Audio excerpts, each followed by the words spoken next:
The Galactic Youth Combat Championships had seen some spectacular failures in its three-century history. There was the year the Zephyrian delegation accidentally brought their elderly philosophers instead of their warriors, a mix-up that resulted in the most boring tournament ever recorded. Then there was the infamous incident when the crystalline Luxons shattered mid-fight because nobody told them the arena had a sound system. But nothing, and I mean absolutely nothing, compared to the cosmic embarrassment that was the Velnari Cubs. Picture, if you will, the most naturally gifted predators in known space. Sleek, feline humanoids with reflexes that made hummingbirds look sluggish, claws that could slice through titanium, and pack-hunting instincts refined over millions of years of evolution. Now, picture them losing to a team of geriatric blob creatures who moved like they were swimming through molasses. Pathetic. Coach Mordak's forearms gestured wildly as he watched his cubs get systematically dismantled by opponents who shouldn't have been able to touch them. The insectoid's compound eyes reflected the arena lights as he chittered in frustration. They have everything: speed, strength, killer instincts, and yet they fight like sedated house pets. In the arena below, Ket, the lead cub, dodged a blow so slowly that even the crowd winced. His opponent, a gelatinous quarian whose top speed was roughly equivalent to a leisurely stroll, managed to land a hit that sent the Velnari tumbling across the combat floor. The audience, a mixture of species from across the galaxy, erupted in what could generously be called laughter, and less generously be called the sound of an entire stadium losing faith in natural selection.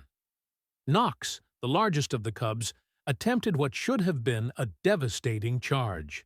Instead, he ran straight into a force barrier that had been clearly visible for the past 30 seconds. His teammate Lyra, whose analytical mind should have made her a tactical genius, stood frozen in place like she was trying to solve a particularly difficult math problem, while her opponent casually walked up and tapped her shoulder for the elimination. Commissioner Thal X, the tournament's chief administrator, watched from his executive box with the kind of expression typically reserved for witnessing traffic accidents. His reptilian features were locked in a permanent grimace as he contemplated the paperwork this disaster would generate. The Velnari had been guaranteed a spot in the championships based on their species' legendary combat prowess. Instead, they'd managed to lose to teams that other teams used for warm-up practice. 68 consecutive defeats, Thalex muttered, consulting his holographic display. That has to be some kind of record. Oh, it is, replied his assistant, a multi-limbed creature whose species had evolved specifically to handle bureaucracy. They've broken the previous record for futility by a factor of B3. The betting pools have stopped taking wagers against them. It's considered poor sportsmanship to bet against the inevitable. Down in the arena, Zara and Bane were engaged in what the announcer charitably called combat, but what looked more like an interpretive dance about defeat. Zara's natural agility, which should have made her untouchable, somehow resulted in her tripping over her own feet. Bane's unpredictable fighting style had become so unpredictable that it surprised even him, usually in ways that involved him accidentally eliminating himself from matches. The crowd had started bringing entertainment to the Cubs' matches: books, holographic games, even knitting. One particularly entrepreneurial vendor had begun selling Velnari bingo cards, where spectators marked off squares for different types of spectacular failures. Trips over own tail was apparently the free space in the center. Coach Mordak had tried everything. He'd analyzed their combat forms. Perfect. He'd tested their physical conditioning. Exceptional. He'd brought in tactical advisors, meditation masters, even a sports psychologist who specialized in feline species. Nothing worked. The cubs fought with the enthusiasm of beings who'd rather be literally anywhere else, doing literally anything else. Perhaps, suggested the tournament's medical officer, a wise-looking creature whose species had been studying combat sports since before most civilizations had discovered fire. The problem isn't physical. Perhaps it's something more fundamental. Fundamental?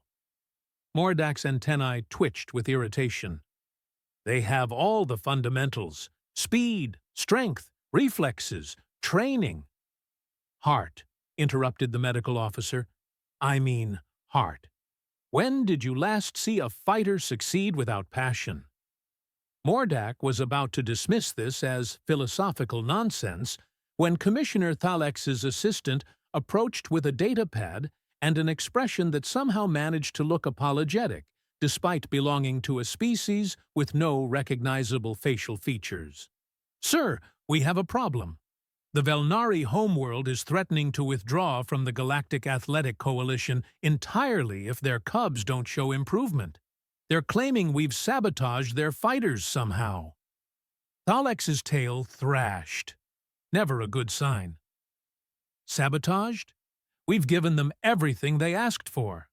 Premium training facilities, the best nutritional programs, access to the most advanced combat simulators.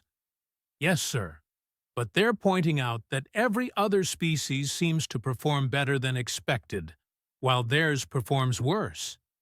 They're demanding we provide them with a coach from outside their traditional training methods. Outside? What do they mean, outside? The assistant consulted the datapad. They want someone from a species that's never coached Velnari before. Someone with what they call fresh perspective. This was how Danny ended up in the most bizarre job interview of his life, sitting across from a lizard, an insect, and something that looked like it had been assembled from spare geometric shapes.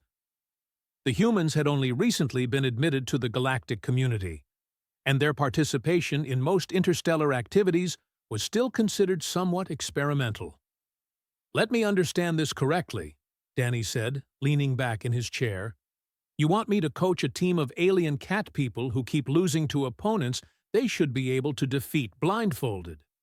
That is an adequate summary, Thalex replied, his forked tongue flicking out nervously. Your species has shown remarkable adaptability in other fields. Perhaps that quality extends to athletic coaching. Danny had been coaching fighters for most of his adult life, but never ones with fur, claws, and the ability to leap 3 times their own height. He'd worked with humans who'd lost their edge, fighters who'd forgotten why they started competing in the first place. Looking at the holographic footage of the Velnari cubs, he saw something familiar in their eyes. Not incompetence, but disconnection. What have their previous coaches focused on? Danny asked. Technique, conditioning, strategy, mental preparation, all the standard approaches, Mordak answered, his compound eyes reflecting his confusion about why he was discussing this with a human. And how do you typically motivate fighters from their species? Motivate? The question seemed to puzzle the insectoid. They are Velnari. They are born motivated to fight. It is their nature. Danny nodded slowly. He'd heard this before, from coaches who'd forgotten that natural ability meant nothing without purpose. When do I start? The Cubs' first meeting with their new human coach went exactly as well as you might expect. They sat in a semicircle, their expressions ranging from mild curiosity to outright skepticism. Danny studied each of them, Ket, with his natural leadership bearing undermined by obvious self-doubt, Knox, whose size should have made him intimidating, but who carried himself like he was apologizing for taking up space. Lyra, whose intelligent eyes held no spark of competitive fire. Zara, whose graceful movements seemed practiced but joyless. And Bane, whose unpredictability had become a liability rather than an asset. So, Danny said, settling into a chair that had been hastily modified for human proportions. Anyone want to tell me why you're losing to opponents you could defeat in your sleep? The Cubs exchanged glances. Ket, as the unofficial leader, finally spoke. We do not understand the question. We follow all training protocols. We execute techniques as instructed. The outcomes are simply unfortunate. Unfortunate. Danny repeated the word like he was tasting something unpleasant. Kid, losing to a team of arthritic blob creatures isn't unfortunate. It's impossible. Unless ... He paused, studying their faces. Unless you don't actually want to win. The silence that followed was the kind that made sound engineers nervous about their equipment. Finally, Bain spoke up, his voice barely above a whisper. Want has never been discussed in our training. And there it was. Danny had found his answer.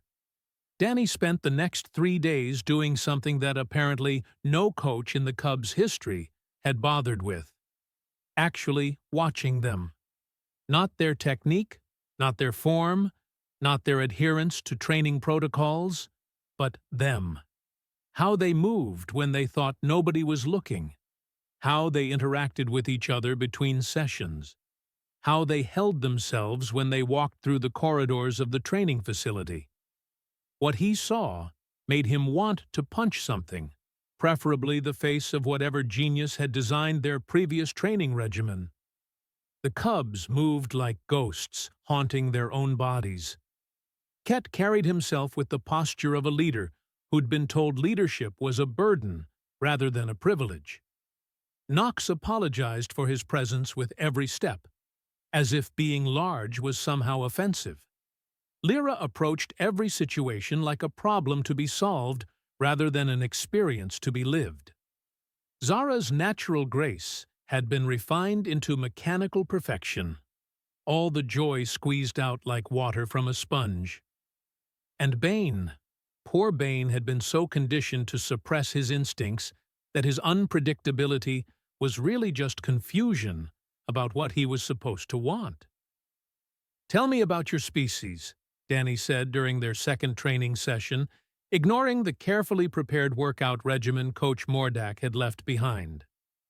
Not the technical stuff, how you actually live. The Cubs looked at him like he'd asked them to explain quantum physics using interpretive dance.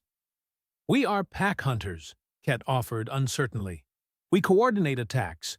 We support each other. No.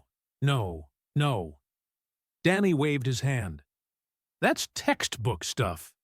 I want to know what it feels like to be part of a pack. What happens when one of you is in trouble?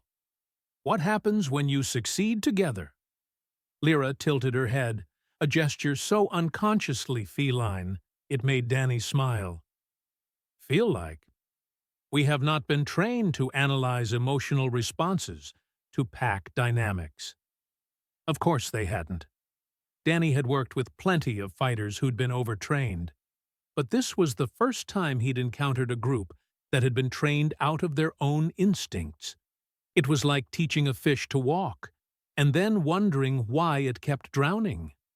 That night, Danny did something that would have gotten him fired from any respectable human gym. He researched. Not training techniques or combat theory, but the actual evolutionary history of the Velnari. What he found made the Cubs' situation even more tragic. Velnari packs in the wild didn't just hunt together. They celebrated together. Every successful hunt ended with what xenobiologists called triumph displays, elaborate social rituals that reinforced pack bonds and individual worth simultaneously. They played. They showed off for each other. They made noise, lots of noise, because success was meant to be shared. The Cubs had been trained in isolation. They'd been taught that combat was serious business, that celebration was unprofessional, that emotional displays were weakness. Someone had taken natural-born performers and turned them into mechanical executors of technique. Son of a... Danny caught himself before completing the phrase, though there was nobody around to be offended by human profanity. He was looking at the athletic equivalent of psychological abuse. The next morning, he threw out every training plan the Cubs had ever been given. "Today, we're going to do something different," Danny announced, leading them to a smaller practice area. "We're going to learn how to want something." The Cubs exchanged those looks again, the ones that said they were dealing with a possibly insane human who didn't understand the basic principles of athletic training. "Want is not a learned skill," Knox rumbled, his deep voice carrying the kind of patient confusion of someone explaining the obvious. "Want is an emotional response to stimulus." "Exactly." Danny clapped his hands together, the sharp sound making all 5 Cubs' ears twitch. "And you've been trained to ignore emotional responses. So we're going to untrain that." What followed was probably the strangest coaching session in the history of organized sports. Danny had each Cub perform their basic combat forms, not against opponents, but for the sheer joy of movement. When Zara executed a perfect spinning strike, he made her do it again, but this time asked her to notice how it felt when everything clicked into place. "It feels—" She paused, searching for words that had been systematically removed from her vocabulary. "It feels good, like my body knows exactly what to do." "That's called satisfaction," Danny told her. "Hold on to that feeling." With Ket, he focused on leadership moments, times when the natural pack leader in him emerged despite his training. When Knox landed a particularly powerful strike, Danny made him roar. Actually roar. The sound that came out was so genuinely fierce that it startled everyone, including Knox himself. "Why did you make me do that?" Knox asked, looking embarrassed. "Because that's what victory sounds like for your species," Danny replied. "And you've been trained to be ashamed of it." The breakthrough came during their 4th day together. Danny had set up a simple exercise. Cubs versus training drones. Nothing serious, just basic coordination drills. But instead of standing silently on the sidelines like every coach they'd ever had, Danny started cheering. Not human cheering. That would have been meaningless to them, but genuine enthusiasm for what they were doing right. When Lyra executed a perfect tactical maneuver, he called it out. When Bane's unpredictability actually worked in his favor, Danny made sure everyone noticed. When they moved as a coordinated unit, he celebrated it like they'd just won the championship. The change was subtle at first. Ket's shoulders straightened slightly. Zara's movements gained a fraction more fluidity. Knox stopped apologizing for his size and started using it as an advantage. Lyra began making decisions based on instinct rather than overthinking every option. And Bane started fighting like his unpredictability was a feature, not a bug. But it was still just training. The real test would come in their next tournament match, scheduled for the following week, against the Cocksmith Warriors, the insectoid species that had dominated the youth championships for the past 5 cycles. The Cocksmith fight as individuals, Coach Mordak explained during their strategy session, his compound eyes reflecting tactical calculations. They rely on superior physical conditioning and aggressive techniques. Standard approach is to match their aggression and outlast them. Danny looked at the Cubs, who were already slipping back into their mechanical training responses. "What do you think?" he asked them. "How do Velnari naturally hunt prey that's individually stronger?" Ket's eyes sharpened, the first time Danny had seen genuine tactical interest rather than rote protocol. "We coordinate. We use pack tactics. We make them fight all of us at once instead of one-on-one engagements." "But tournament rules require individual combat phases," Lyra pointed out, ever the analyst. "Do they require individual thinking?" Danny asked. Because I've read the rules, and there's nothing that says you can't coordinate strategy, communicate during matches, or support each other emotionally. The Cubs stared at him like he'd just suggested they could breathe underwater. Previous coaches have always emphasized individual focus during combat, Zara said carefully. Coordination is for team phases only. Previous coaches, Danny said, settling into his chair with a grin, never coached a pack species. They coached you like you were humans, or insects, or whatever species they knew. But you're not. You're Velnari. So let's figure out what that actually means. Over the next 3 days, Danny watched something beautiful happen. The Cubs began talking to each other, not just tactical communication, but actual conversation. They started moving differently, not as 5 individuals who happened to be in the same space, but as parts of a whole. Most importantly, they started wanting things. Ket wanted to lead, not because he'd been designated as team captain, but because guiding his pack felt natural and right. Knox wanted to use his strength to protect his teammates, not just to win matches. Lyra wanted to solve the puzzle of their opponent's weaknesses, not just execute predetermined strategies. Zara wanted to dance, because that's what her combat style really was, a deadly ballet that had been coached out of her. And Bane wanted to surprise everyone, including himself, because unpredictability was his gift, not his flaw. The night before their match against the Cocksmith, Danny found the Cubs in their common area, actually playing together for the first time since he'd known them. They were engaged in some sort of Velnari game that involved complex movements and a lot of good-natured growling. They looked, for the first time, like what they were. Young beings who happened to be incredibly gifted athletes, not athletes who happened to be young beings. "Coach Danny," Ket approached him with something Danny had never seen before in his posture: confidence. "We have been discussing tomorrow's match." "Oh, we think we know how to beat the Cocksmith." Ket's ears were forward, alert and eager. "But we need to know. Will you be cheering for us?" The question was asked so seriously, with such genuine need, that Danny felt something twist in his chest. These Cubs had been trained by beings who saw emotional support as weakness, who treated encouragement like a crutch instead of fuel. "Kid," Danny said, grinning despite the sudden tightness in his throat, "I'm going to cheer so loud they'll hear me on your home world." The Cubs exchanged looks, not the uncertain glances he'd grown used to, but the kind of communication that passed between pack members who trusted each other completely. "Good," Ket said simply. "We think that might be the piece we have been missing." Danny was about to find out just how right they were. The arena buzzed with the kind of anticipation typically reserved for watching natural disasters unfold in real time.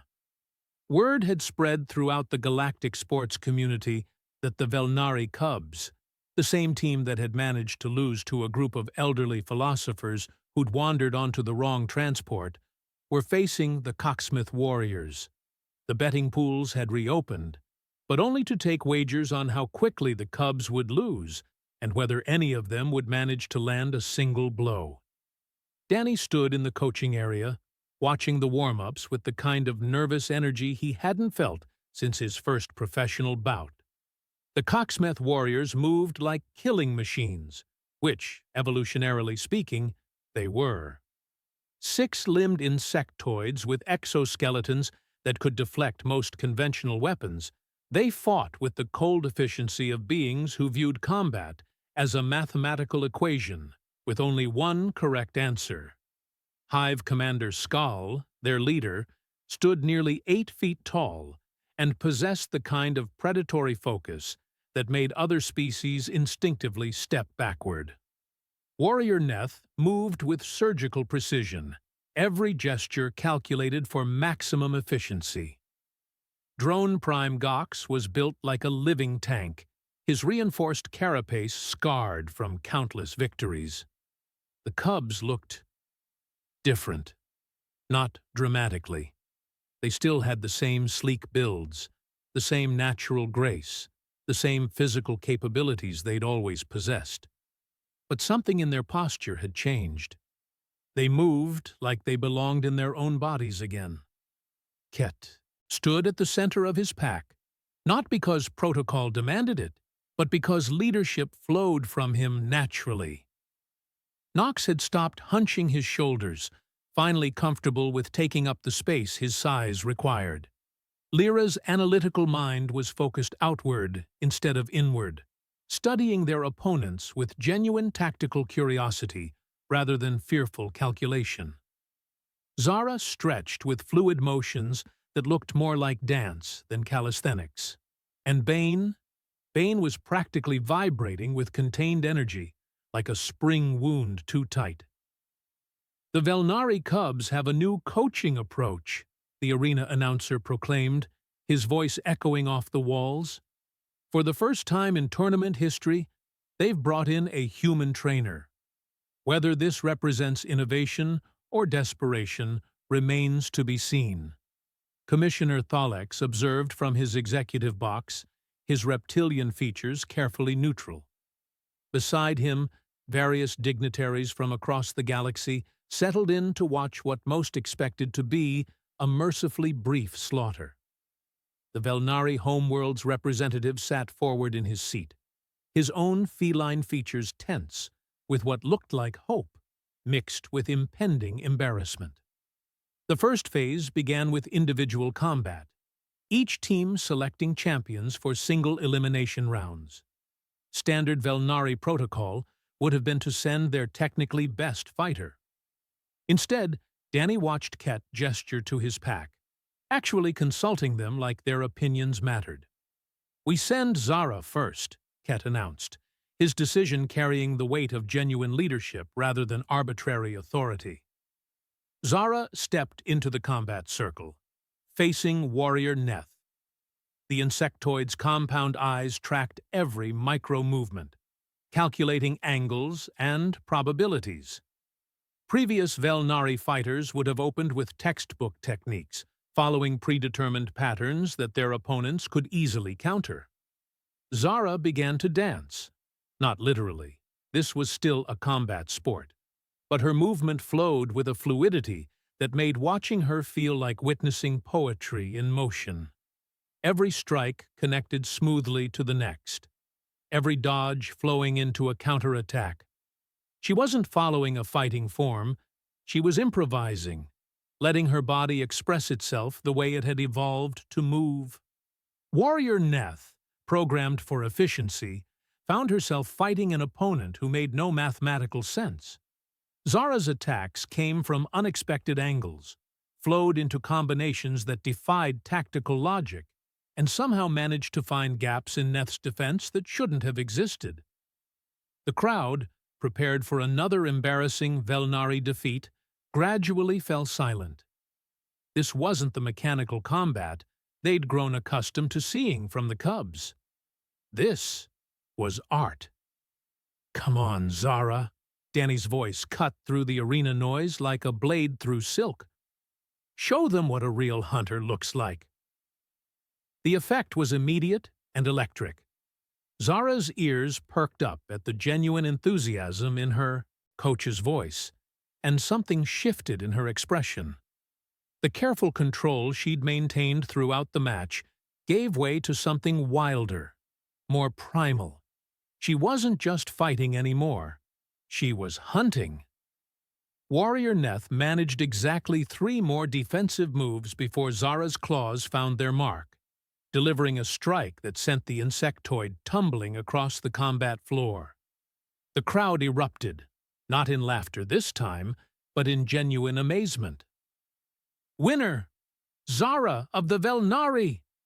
The announcer's voice cracked slightly with surprise.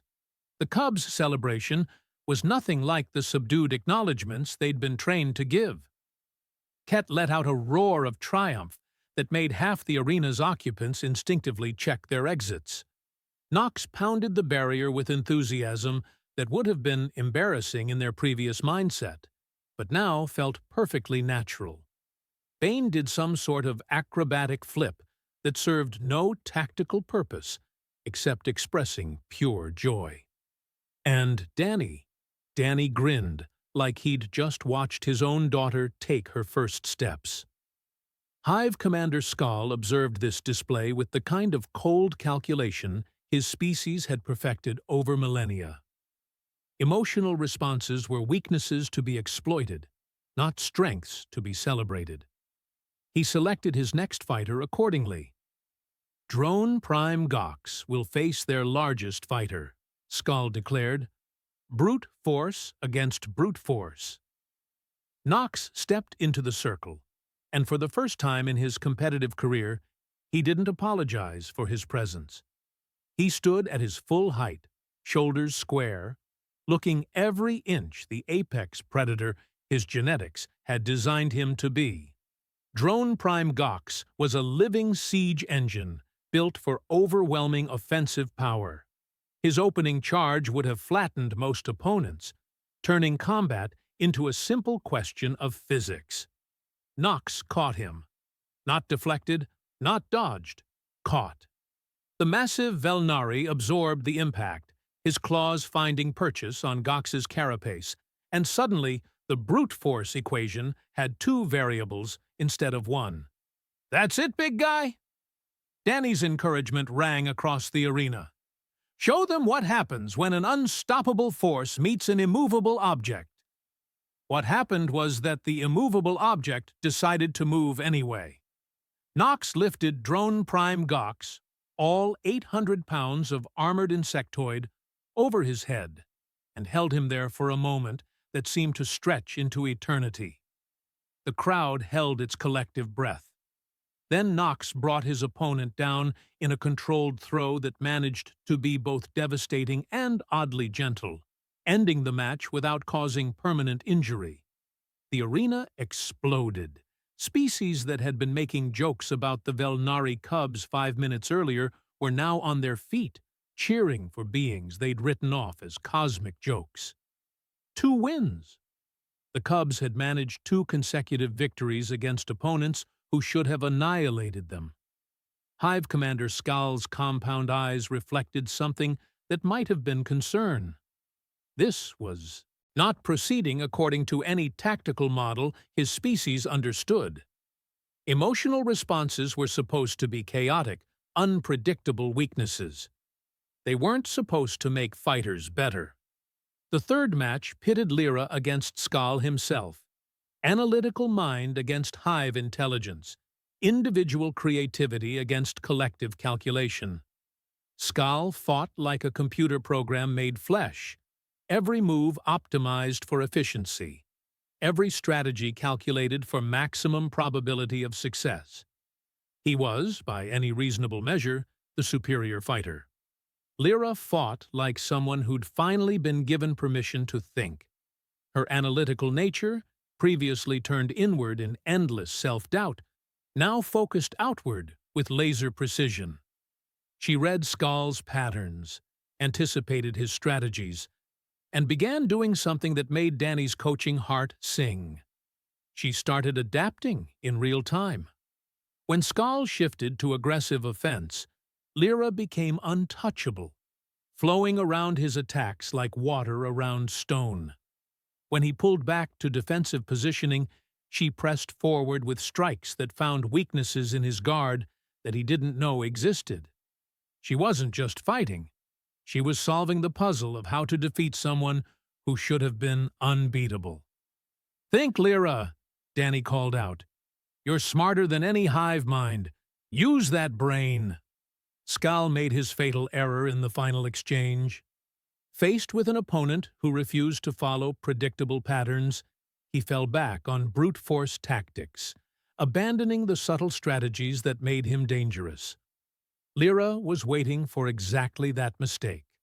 Her finishing move was so elegant in its simplicity that combat analysts would study it for years afterward. A simple redirect of Scal's momentum, combined with leverage applied at precisely the right angle, sent the Hive commander tumbling out of bounds with his dignity barely intact. 3 wins, 3 consecutive victories against the defending champions. The crowd was in full roar now, but Danny barely heard them. He was watching his cubs, seeing them experience something they'd never been allowed to feel before. The pure, intoxicating rush of success earned through their own choices, their own instincts, their own passion. Ket and Bane still had matches to fight, but something had fundamentally changed in the arena's atmosphere. The Cocksmith warriors, previously confident in their superiority, now looked at their remaining opponents with something approaching wariness. The cubs looked at each other with something approaching wonder. But the real transformation was yet to come. The 4th match would be Ket's moment, leader against leader, natural authority against Hive command structure. The Cocksmith sent out their reserve commander, a scarred veteran named Crix, who'd never lost an individual combat in his entire career. Ket entered the circle with something his previous coaches would have found terrifying: complete confidence in his own instincts. Not arrogance, not manufactured bravado, but the quiet certainty of a natural leader who'd finally been given permission to lead. Crix opened with the kind of brutal efficiency his species was famous for. His movements were economical, deadly, and utterly predictable to anyone who'd bothered to study Cocksmith combat doctrine. Previous Velnari fighters would have tried to match this efficiency, turning the fight into a technical exercise. Ket did something unprecedented. He started talking.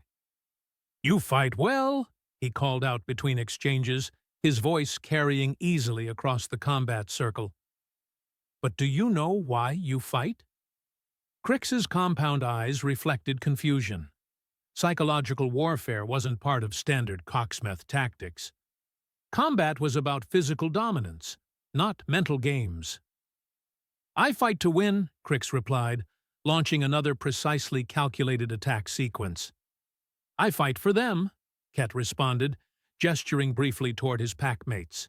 His movement flowed seamlessly into a counterattack that caught Crix completely off guard. Danny watched from the sidelines, recognizing something beautiful happening. Ket wasn't just fighting as an individual, he was fighting as the heart of his pack, drawing strength from connection rather than isolation. "That's it, Ket," Danny shouted, his voice carrying across the suddenly quiet arena. "Show him what leadership really looks like." The effect on Ket was immediate and profound. Every lesson about pack dynamics, every instinct about protecting and guiding his team, crystallized into pure combat effectiveness. He moved like flowing water, striking like lightning, and defended with the implacable strength of someone who had others depending on him.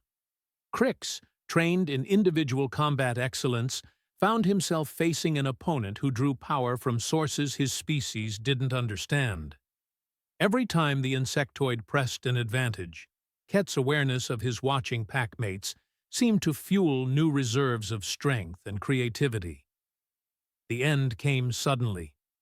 Crix attempted his signature finishing move, a complex aerial strike that had ended dozens of careers.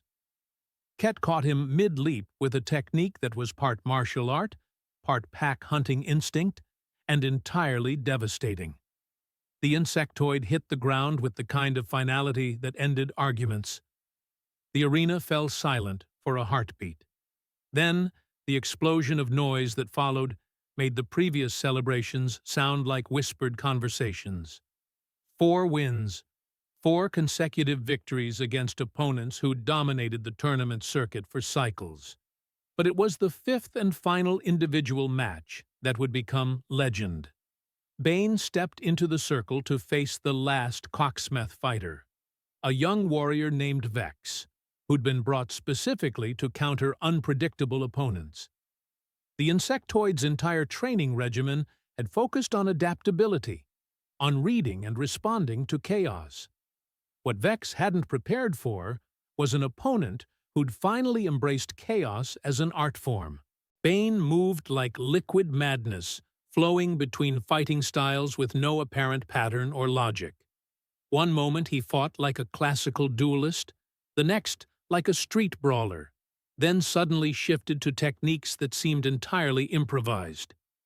Vex's adaptive training, designed to find patterns in chaos, found nothing to adapt to.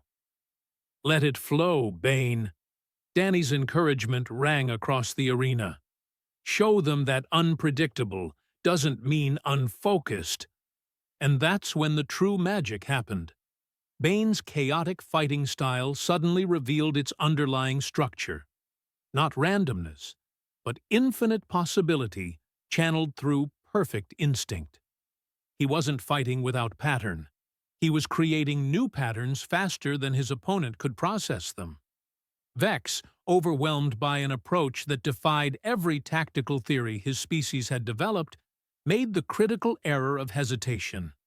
In that moment of uncertainty, Bane struck with a combination so fluid and creative, it looked like it was being invented in real time.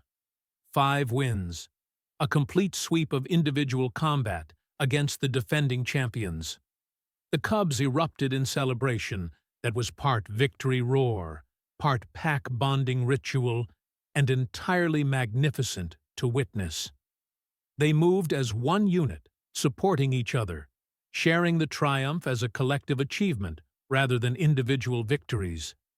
They were winning, not through luck, not through their opponent's mistakes, but through their own rediscovered excellence.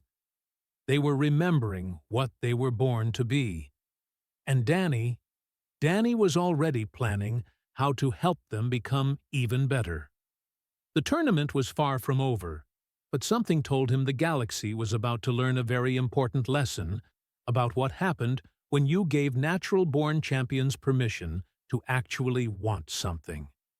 The cocksmith were about to discover that mathematical precision was no match for passion unleashed, and every other species in the arena was beginning to suspect that maybe, just maybe, they'd been underestimating both the Velnari Cubs and their strange human coach.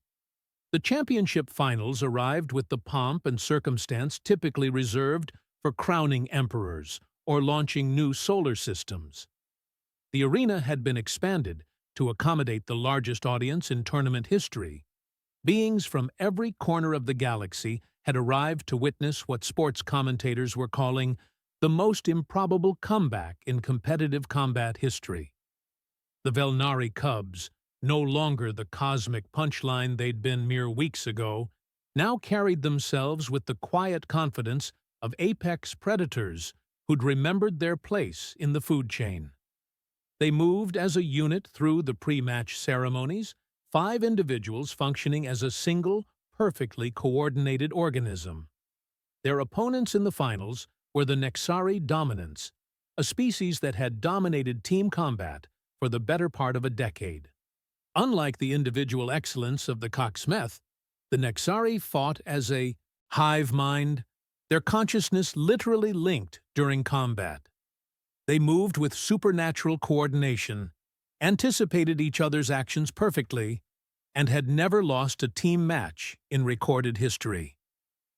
Ladies, gentlemen, and beings of all classifications, the arena announcer's voice boomed across the packed stadium. Welcome to the championship, finals of the Galactic Youth Combat Championships. The roar that followed was less sound than physical force, washing over the arena in waves that made the reinforced walls vibrate. In the coaching area, Danny felt the familiar pre-fight butterflies that had never really left him, no matter how many matches he'd been involved in over the years. The Nexari Dominants entered their preparation area in perfect synchronization, their crystalline forms refracting the arena lights into prismatic displays. They communicated in harmonics that sounded like wind chimes in a hurricane, their shared consciousness allowing for tactical coordination that bordered on telepathy. They move like they share the same nervous system, Lyra observed, her analytical mind already working on the puzzle they presented. Individual tactics won't work against opponents who think as one. Good thing we're not individuals anymore either, Ket replied, his voice carrying the kind of steady authority that made others want to follow him into whatever chaos awaited. Danny watched his cubs with the pride of someone who'd witnessed a miracle unfold in real time. These weren't the mechanical fighters he'd inherited. These were natural-born hunters who'd rediscovered their instincts and learned to trust them completely. "All right, team," Danny said, gathering them in their traditional pre-match huddle. "You know what you're capable of. You've proven it to yourselves, to me, and to that crowd out there. The only question now is, do you want to be champions?" The response wasn't verbal. It was a sound that started deep in Nox's chest, picked up by Ket's throat, harmonized by Zara's purring growl, analyzed and amplified by Lyra's tactical mind, and turned into pure, primal music by Bane's chaotic energy. It was the sound of a pack that had found its voice. It was the sound of champions who were done being anything less than what they were born to be. The team phase began with both squads entering the expanded combat area simultaneously, a multi-level arena designed to test every aspect of coordinated fighting. The Nexari moved like liquid mercury, flowing across obstacles with perfect unity. Their formation shifted constantly but never broke, each member anticipating the other's movements with impossible precision. For the first 30 seconds, it looked like the Cubs might be outmatched after all. The Nexari's coordination was flawless, their tactics seemingly designed by some cosmic intelligence that could see every possible outcome simultaneously. Then Danny started cheering. Not instructions, not tactical advice, just pure, unadulterated enthusiasm for what his fighters were accomplishing. His voice cut through the arena noise like a laser through fog, reaching each cub with the kind of emotional support they'd never experienced in competition. "That's it, Zara. Flow with them. Ket, lead them where you want them to go. Nox, be the mountain they have to go around. Lyra, see the pattern. Bane, break their rhythm." The transformation was immediate and devastating. The Cubs shifted from trying to match their opponent's coordination to imposing their own. Ket's leadership turned their pack from 5 individuals into a single hunting unit. Zara's fluid movement became the current that carried them forward. Nox's strength became the anchor that held their formation stable. Lyra's analysis found the microscopic gaps in the Nexari's perfect coordination. And Bane became the chaos that turned order into opportunity. The crowd watched in stunned silence as the Velnari Cubs began systematically dismantling opponents who'd seemed unbeatable moments before. But this wasn't just superior tactics or better conditioning. This was something deeper, more fundamental. The Nexari fought as a hive mind, but they thought as a hive mind too. Their perfection was also their limitation. They could only conceive of solutions that fit within their collective consciousness. The Cubs fought as individuals who chose to hunt together.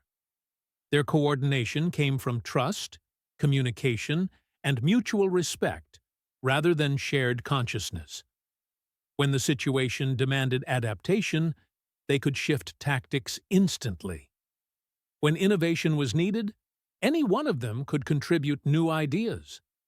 Most importantly, they fought with passion. Not the cold efficiency of a hive mind, but the burning intensity of beings who desperately wanted to succeed for themselves and for each other. "Look at them move," Danny's voice carried across the arena, pride and amazement mixing in equal measure. "That's what champions look like." The final sequence unfolded like a perfectly choreographed dance of destruction. Ket led a coordinated assault that drew the Nexari into what appeared to be a tactical trap. Lyra's analysis had identified a weakness in their formation that only appeared when they committed to aggressive offense. Zara and Bane flanked wide, using Nox as mobile cover, while the big cub positioned himself to cut off retreat routes.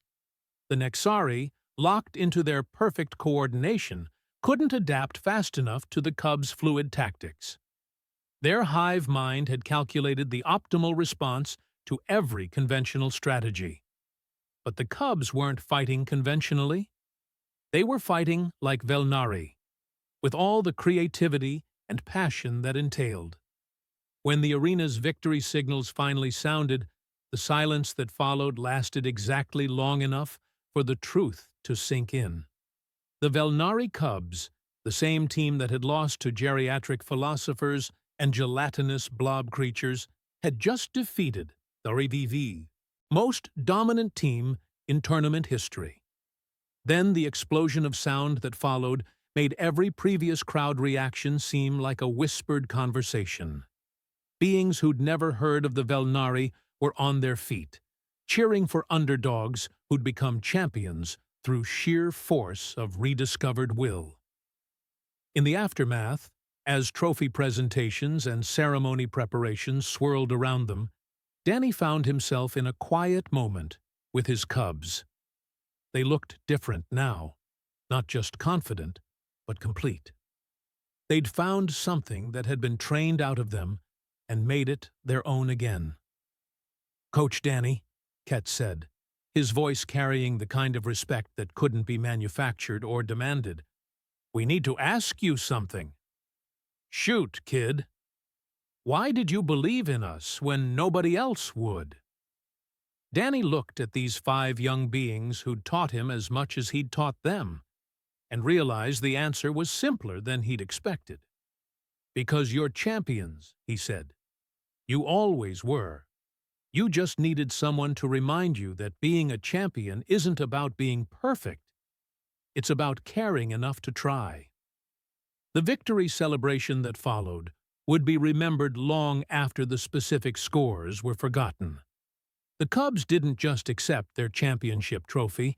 They claimed it, owned it, celebrated it, with the kind of joy that reminded everyone watching why sports mattered in the first place. But the real victory wasn't the trophy or the title or even the redemption of an entire species' competitive reputation. The real victory was 5 young beings who'd learned that wanting something, fighting for it, and supporting each other through the struggle wasn't weakness. It was the source of all real strength. And one human coach who'd learned that sometimes the best thing you can do for natural-born champions is simply cheer loud enough for them to remember what they're capable of achieving. The galaxy had witnessed something unprecedented: the power of genuine encouragement to transcend species, culture, and expectation. The Cubs had refused to fight until their human cheered. Then they became unstoppable champions,